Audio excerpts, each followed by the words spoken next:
This is your intro to some bus safety. Yeah.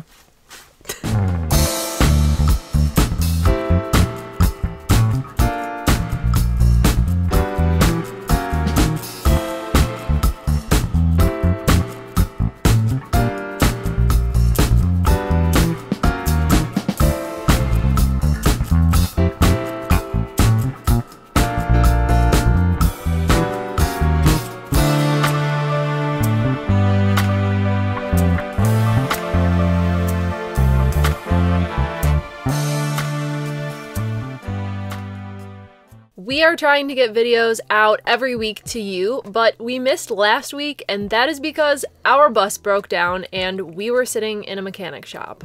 And it was a blast. You missed out. Our bus has broken down twice since we've been on the road, and we're going to tell you about both of those situations and a little bit more about why they happened. We're going to use this opportunity to talk about how you handle that type of situation and some basic safety tips that we've picked up along the way. 2 breakdowns in 2 months. We're batting 1,000. We're doing great. Here's the first one: how to lose a wheel while driving down the highway. We had our first breakdown in the bus. We were on the highway and there was this huge popping noise and the bus pulled really hard towards the passenger side. So we were able to limp it off of the highway. We get out and we see that our passenger side wheel in the back is all angled outward. A normal wheel has 8 studs with lug nuts on the end. This wheel has none. When we got here, there were only 3 left with the lug nuts on the end, and they're completely broken.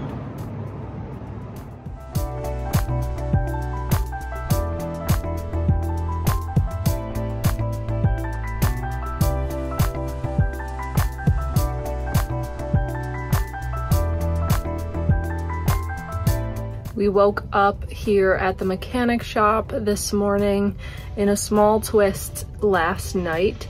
The 3rd tow truck driver that showed up actually went to AutoZone, bought the 5 new studs that they had in stock and installed them on our bus so that we could drive ourselves to the mechanic shop.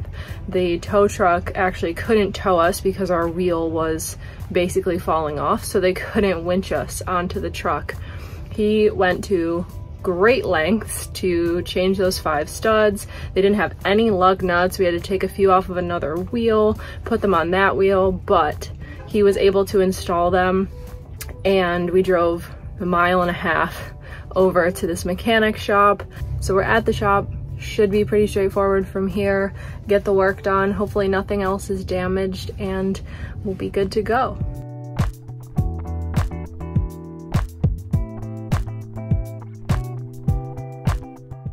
We just got the bus back. We are so happy to have it back. We're headed out to a campsite, get out of the city for a little bit, kind of decompress. It was all pretty stressful. Anytime this happens, it's very stressful.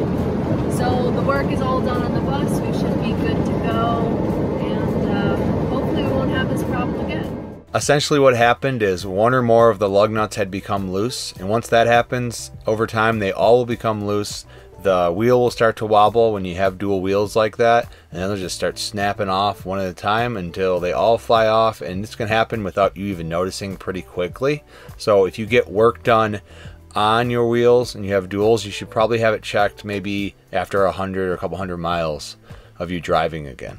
Honestly, we're just so lucky that we didn't get hurt, that no one else got hurt, because the bus pulled really hard to one side across another lane of traffic, and we're so lucky that there wasn't a car there, that we didn't get into a bad accident. We were able to get the bus over to the side of the road and limp it to a hotel parking lot. There was an exit right there on the highway. Yeah, fortunately our exit was next, and though the wheel disconnected, just by like the weight of the bus resting on the rim, it stayed on there until we got into the lot. If you are driving a heavy-duty vehicle, check your lug nuts. Check them. Make sure that they are tight at all times. If you have to, go to a mechanic after a couple 100 miles and get them rechecked. Breakdown number 2 is definitely one of our most interesting road stories to date. We broke down while we were driving across the Hoover Dam.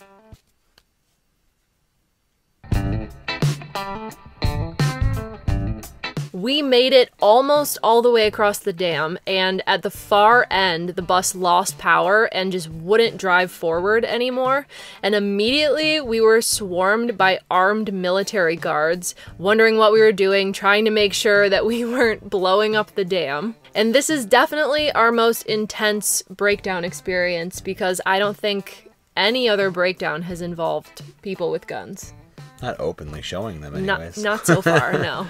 They ended up being pretty helpful and nice, and we hoped that it was going to be something simple like a loose wire, but it just wasn't. We looked around for a while, spent about an hour trying to figure out a quick fix, and had to call the tow truck, and from there we just had to wait.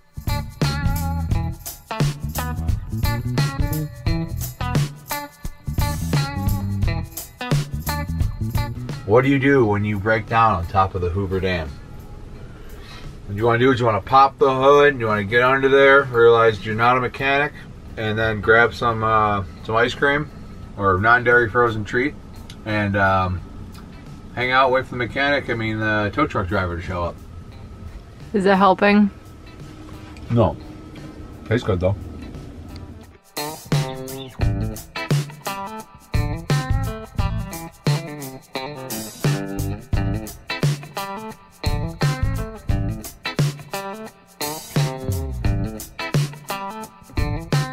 We slept last night in the mechanic lot. They let us sleep behind the gate in their parking lot. We're hoping that the bus will be done today. This is the second day. They had a lot of work to do on it. And yeah, we're hoping we'll be able to get out of Nevada later this afternoon. We're getting all our snacks ready for the mechanic shop waiting room. We're experts at this by this point. Gotta get that PB&J game strong, you know?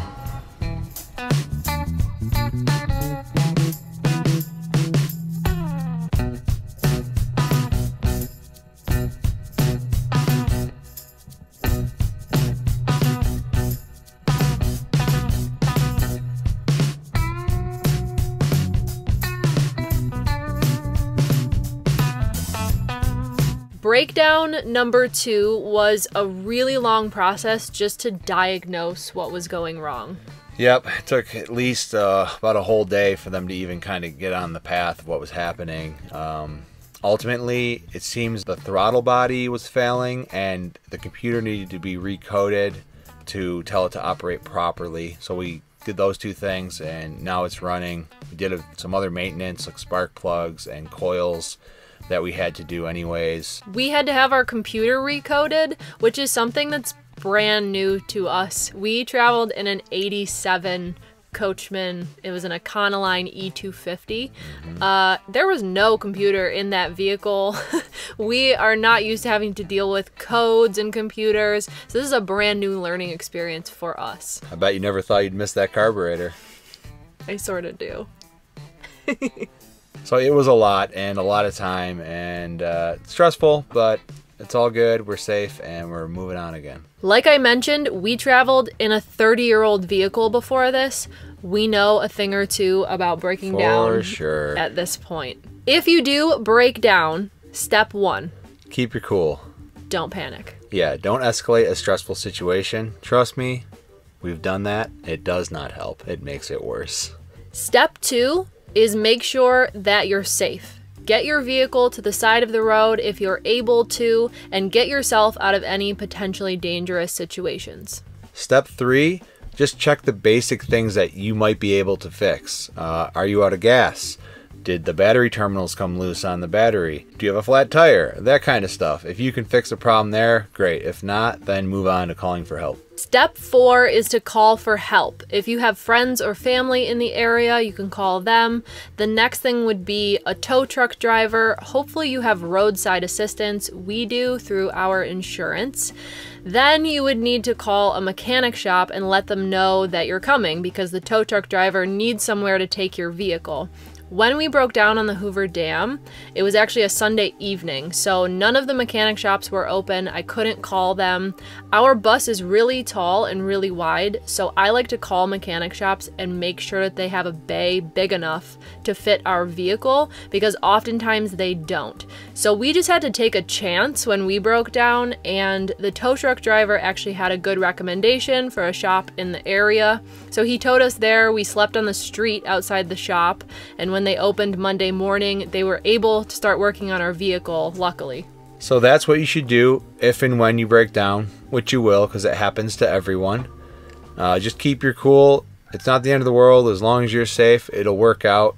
Another good tip is to consider budgeting for breakdowns and repairs ahead of time. You can never plan to break down, but there are some things that we recommend keeping with you in your rig that can help get you out of some bad situations. You should always have a jack, a spare tire, tow straps, jumper cables. If you have dualies, it's a good idea to have a chain or a ratchet strap. You can use that to get rocks out from in between your tires because they do get stuck sometimes.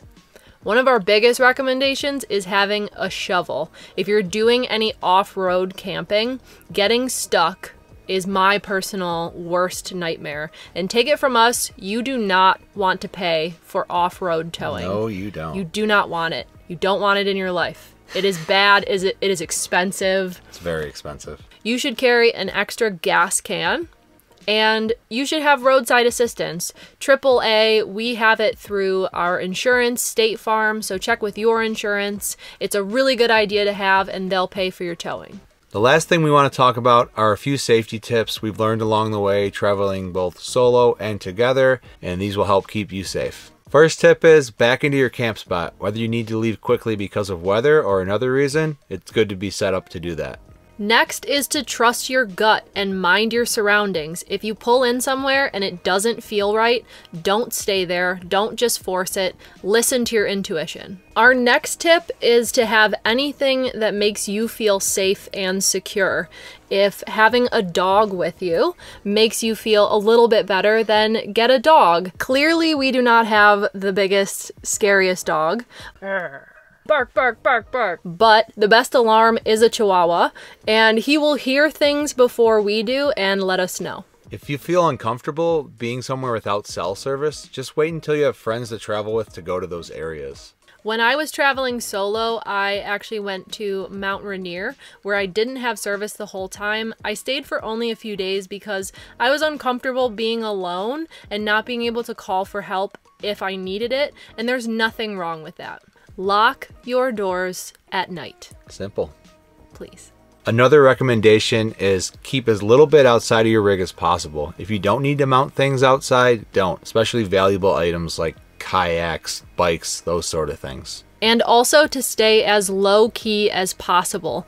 Don't keep valuable items in sight, like in your cab where people can look in the windows. And if you're going to boondock in a city, pull in late, leave early, don't turn the lights on, brush your teeth somewhere else, just pull in, get into bed, sleep, leave in the morning. Something that I did as a female van lifing alone was to make it look like there were two people in the vehicle, and I removed anything that was particularly girly looking from the cab, like scrunchies and women's sunglasses. Drew's hat was still in the van, so I kept that in the front cab along with my hat.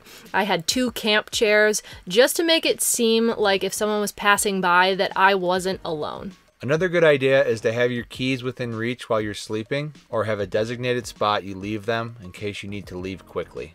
Our last tip is to scan or take pictures of all your important documents and email them to yourself. If your vehicle gets stolen and the title is in it, all your insurance papers, maybe even your driver's license or your passport, you don't have anything with you. You could be in another country and you won't have any of your documentation with you. So just take a picture with your iPhone, or you can scan it, email it to yourself, and then if something happens, you can always go back into your email and access those documents. All right, guys, that's the fun of breaking down on the road. It's going to happen to you, so just keep your cool.